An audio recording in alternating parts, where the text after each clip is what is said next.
Hindi ko maalala. Bakit wala akong maalala? Bakit wala akong maalala? Dok, bakit kung ganun? Bakit wala akong Sino kayo? maalala, Dok? Ma'am, relax lang po, ha? Kain lang po doon.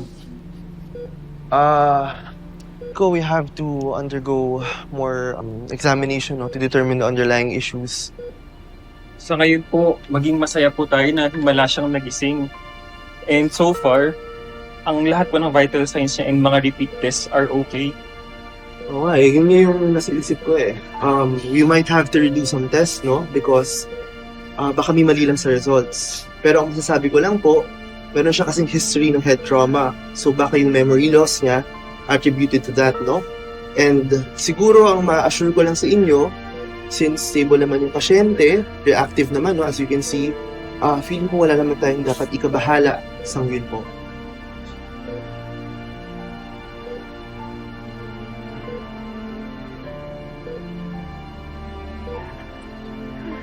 Elsie. Ano nangyayari sa akin?